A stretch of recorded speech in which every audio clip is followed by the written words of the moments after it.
Hey everyone, welcome back to the channel. And if you are new here, make sure you hit that subscribe button and turn on the notification bell so you never miss an important update like this one. Today we are talking about something that a lot of Americans have been waiting for, and that is the new stimulus payments from the IRS that are set to start going out on March 5th. Now, I know a lot of you have been hearing rumors and bits and pieces of information floating around on social media, and it can be really confusing trying to figure out what is true and what is not. So, in this video, I am going to break everything down for you in plain and simple language, so that by the time you finish watching this, you will know exactly what is going on, who qualifies, how much money we are talking about, and what you need to do to make sure you get your payment if you are eligible. So sit tight, grab a cup of coffee, and let us get into it. First of all, let me just say that this is real. This is not some clickbait nonsense or some rumor that someone made up on the internet. The IRS has actually confirmed that they are sending out payments. And the reason behind this is actually pretty interesting. You see, what happened is that during the previous rounds of stimulus payments, there were a lot of people who were eligible to receive money, but for one reason or another, they never got it. Maybe they did not file their taxes. Maybe there was a glitch in the system. Maybe their information was not updated. Or maybe they just did not know they qualified. Whatever the reason, the IRS has identified that there is a large group of Americans who were supposed to get stimulus money but never did. And now they are making it right. The IRS went back through their records, looked at tax returns, cross-referenced data, and figured out who got missed. And now those people are going to get their money, which is honestly a great thing because a lot of folks really need that extra cash right now with the cost of everything going up. Now let me talk about the timeline because I know that is what a lot of you want to know. When is this money actually going to hit your bank account or show up in your mailbox? The IRS has said that the payments are going to start going out on March 5 and they will continue to be sent out in batches over the following weeks. So, not everyone is going to get their money on the exact same day. If you are set up for direct deposit with the IRS, meaning they have your bank account information on file from your tax returns, then you are probably going to be one of the first people to get your payment. Direct deposit is always faster, and the IRS has said that most people who are getting their payments electronically should see the money in their accounts within a few days of that March 5th start date. Now, if you are someone who gets a paper check in the mail, it is going to take a little longer. Paper checks always take more time because they have to be printed, processed, and mailed, and then you have to wait for the postal service to deliver it. So, if you are expecting a paper check, you might be looking at a few weeks after March 5th before it shows up at your door. But either way, the money is coming, and that is the important thing. Now let us talk about the big question that everyone wants to know, and that is how much money are we talking about here? The amount that each person is going to receive depends on their individual situation, but the IRS has said that the payments could be up to $1,400 per person. That is the same amount as the third round of stimulus payments that went out under the American Rescue Plan back in 2021. So, if you were supposed to get that $1,400 payment and you never received it, that is what you are going to be getting now. And remember, this is per person. So if you are married and filing jointly and both you and your spouse were missed, you could be looking at $2,800. And if you have qualifying dependents who were also missed, you could be getting $1,400 for each of them too. So, for a family, this could add up to a pretty significant amount of money. Now, I want to be clear that not everyone is going to get the full $1,400. Some people might get a partial payment depending on their income level and their specific tax situation, but the maximum amount is $1,400 per eligible individual, and that is straight from the IRS. Alright, so now let us get into the eligibility details because this is really the meat of the whole thing. Who actually qualifies for these payments? Well, the main group of people who are going to be receiving these payments are individuals who were eligible for the third economic impact payment, which is the official name for the third round of stimulus checks, but who did not claim it. And the way you were supposed to claim it, if you did not get it automatically, was by filing a tax return and claiming what is called the Recovery Rebate Credit. The Recovery Rebate Credit was a special line on your tax return that allowed you to get any stimulus money that you were owed but did not receive. The problem is that a lot of people either did not file a tax return at all, or they did file, but they left that line blank or put 0 on it, even though they were actually eligible. And the IRS knows this because they can see in their records that these people qualified for the payment but never claimed it. So instead of just letting that money sit there, the IRS decided to go ahead and send it out automatically. That means if you are one of these people, you do not have to do anything. You do not have to file an amended return. You do not have to call the IRS. You do not have to fill out any special form. The IRS is going to send you the money automatically based on the information they already have on file. Now let me talk about the income requirements because this is another area where people get confused. For the third round of stimulus payments, the income limits were as follows. If you were a single filer, you needed to have an adjusted gross income of $75,000 or less to get the full payment. If you were the head of household, your adjusted gross income needed to be $112,500 or less. And if you were married filing jointly, your combined adjusted gross income needed to be $150,000 or less. Now, if your income was above those amounts, you could still get a partial payment, but it would be reduced. The payments phased out completely for single filers at $80,000, for head of household filers at $120,000, and for married couples filing jointly at $160,000.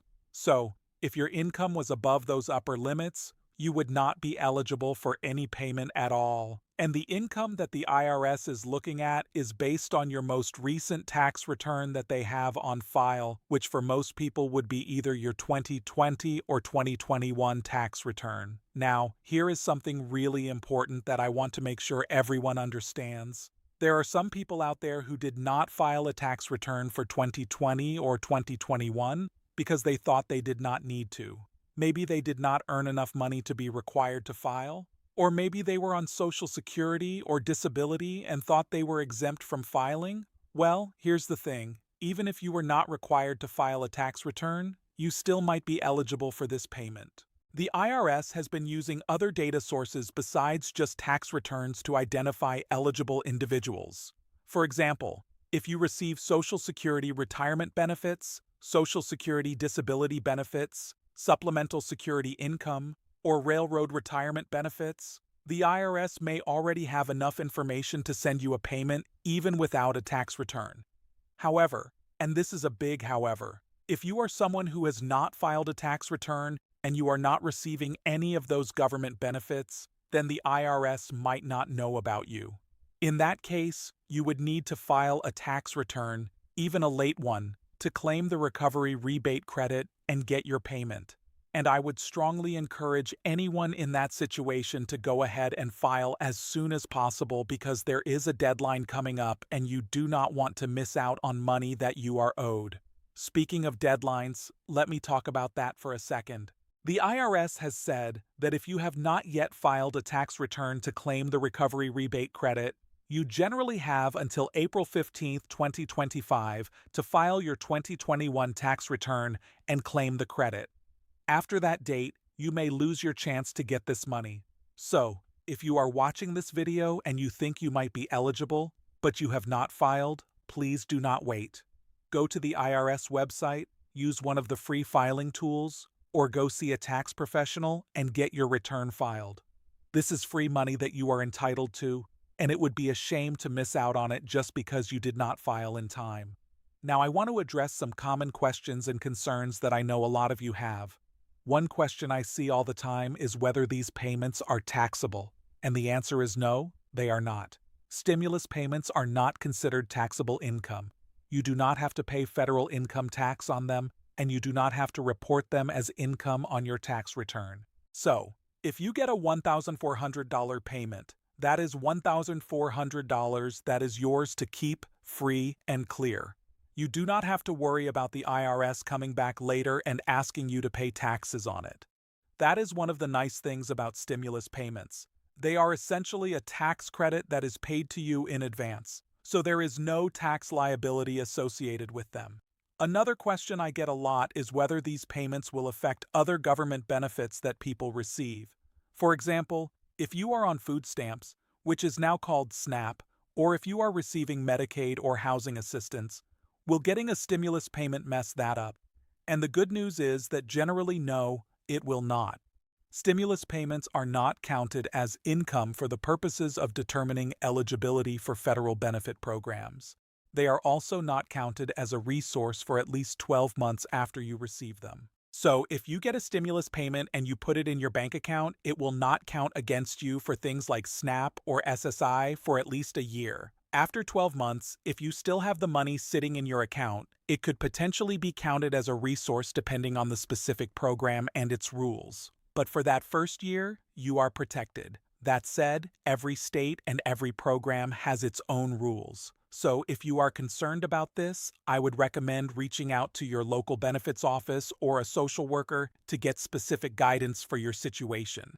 Now let me talk about how you can check the status of your payment once the payments start going out. The IRS has an online tool called Get My Payment, and you can find it on the IRS website at irs.gov. This tool allows you to check whether your payment has been sent, whether it was sent by direct deposit or by mail, and it will give you a date for when you should expect to receive it. To use the tool, you will need to enter your social security number, your date of birth, your street address, and your zip code. If the IRS has processed your payment, the tool will show you all the details. If it has not been processed yet, the tool might say that your payment status is not available, and that just means you need to check back later. The IRS updates this tool regularly, so keep checking if you do not see your information right away. I also want to warn everyone to be very careful about scams. Whenever the IRS announces that payments are going out, the scammers come out of the woodwork. You might get phone calls, emails, or text messages from people claiming to be from the IRS and saying that you need to provide your personal information or pay a fee to receive your stimulus payment. Let me be very clear about this. The IRS will never call you and ask for your social security number, your bank account information, or your credit card number over the phone. The IRS will never send you an email or a text message asking you to click on a link and enter your personal information. And the IRS will never ask you to pay a fee or buy gift cards in order to receive your stimulus payment. If anyone contacts you and asks for any of these things, it is a scam. Plain and simple. Hang up the phone, delete the email, and do not respond.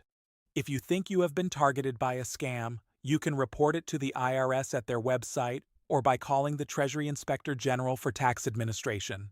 Protecting your personal information is so important, especially right now when scammers know that people are expecting payments. Now, let me also mention something for people who have moved or changed their bank account since the last time they filed a tax return.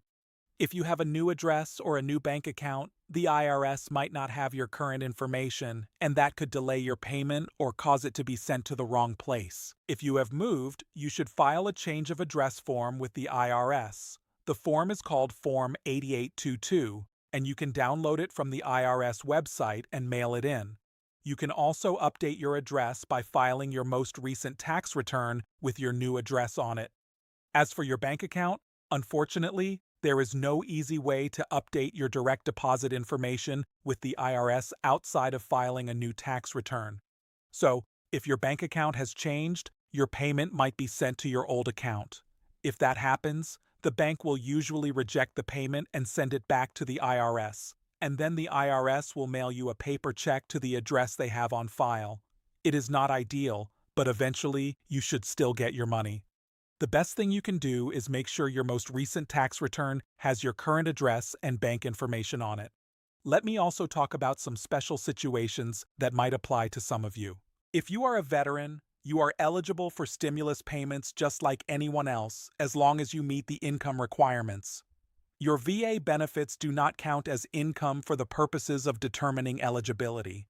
So, even if you receive VA disability compensation or a VA pension, you could still qualify. If you are an immigrant, your eligibility depends on your immigration status. Generally, you need to have a valid Social Security number to receive a stimulus payment. If you have an individual taxpayer identification number, which is called an ITIN, you would not be eligible for the payment yourself. But there are some exceptions, especially if you file jointly with a spouse who has a valid Social Security number. The rules around this can be complicated. So, if you are unsure about your eligibility based on your immigration status, I would recommend consulting with a tax professional or an immigration attorney.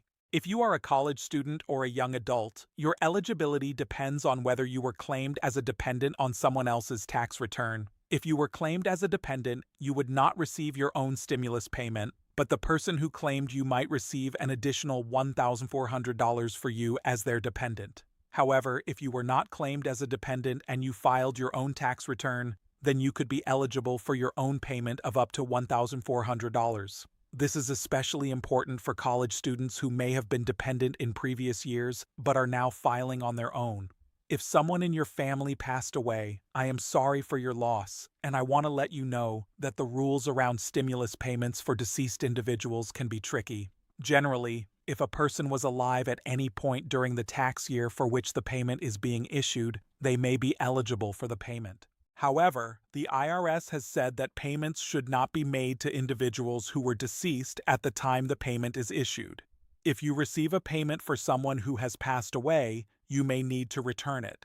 The rules on this have changed over the different rounds of stimulus payments. So, if you are dealing with this situation, I would recommend checking the IRS website or talking to a tax professional to find out exactly what you need to do. Now, I want to take a moment to talk about what you might want to do with this money if you receive it. I know it is tempting to go out and spend it right away. And honestly, if you need to pay bills or buy groceries, that is exactly what this money is for. But if you can, I would encourage you to think about using at least some of it in a way that will benefit you in the long run. For example, if you have high-interest credit card debt, using some of your stimulus payment to pay that down could save you a lot of money in interest over time. If you do not have an emergency fund, setting aside even a few hundred for unexpected expenses can give you peace of mind and keep you from having to borrow money the next time your car breaks down or you have a medical bill. And if you are in a good place financially and you do not need the money right away, you could consider putting it into a savings account, a retirement account, or even investing it. Every little bit helps when it comes to building financial security, and a $1,400 head start is nothing to sneeze at. I also want to mention that this whole situation is a good reminder of why it is so important to file your taxes every year, even if you do not think you owe anything or even if your income is very low. Filing a tax return is how the government knows you exist and how they can send you money when programs like this come along. If you had filed your tax return and claimed the recovery rebate credit when you were supposed to, you would have gotten this money a long time ago. But because some people did not file, they missed out. And it has taken the IRS years to catch up and get the money to them. So please, if you have not been filing your taxes, start doing it. There are free options available for people with lower incomes. The IRS has a free file program on their website that lets you prepare and file your federal tax return for free if your income is below a certain level. There are also organizations like the Volunteer Income Tax Assistance Program, which is called VITA, that offer free tax preparation services at locations all across the country. There is really no excuse not to file, and it could end up putting money in your pocket that you did not even know you were owed. Before I wrap up, I want to give you a quick summary of everything we have talked about. The IRS is sending out stimulus payments starting on March 5th to people who were eligible for the third round of stimulus checks but never received them. The maximum payment is $1,400 per person. You are eligible if your income was below the limits I mentioned earlier, and you did not receive the full amount of the third economic impact payment. If the IRS has your information on file, you do not need to do anything because the payments will be sent automatically. If you have not filed a tax return, you should file one as soon as possible to claim the recovery rebate credit before the deadline. The payments are not taxable and generally will not affect your eligibility for other government benefits. You can check the status of your payment using the Get My Payment tool on the IRS website. And please watch out for scams because the IRS will never ask you for personal information over the phone, by email, or by text message. I really hope this video has been helpful and has cleared up any confusion you might have had about these payments. I know that dealing with the IRS and taxes can be stressful and confusing, But at the end of the day, this is good news for a lot of people. If you are someone who has been struggling to make ends meet, an extra $2,400 or more could make a real difference in your life. And if you know someone who might be eligible for this payment, please share this video with them. A lot of people do not keep up with the news or follow IRS updates, and they might not even know that they have money coming to them. You could be the person who helps them find out, and that would be a really great thing. Thank you all so much for watching. If you found this video helpful, please give it a thumbs up and leave a comment down below letting me know your thoughts. Are you expecting a payment? Have you already received one? Do you have any questions that I did not cover in this video? Drop them in the comments and I will do my best to answer them. And do not forget to subscribe to the channel if you have not already, because I put out videos like this all the time, covering the latest news and updates about taxes, stimulus payments, government benefits, and everything else that affects your wallet. I want to make sure you are always informed and always ready to take advantage of every opportunity that comes your way. Thanks again for watching, and I will see you in the next one. Take care and stay blessed, everyone.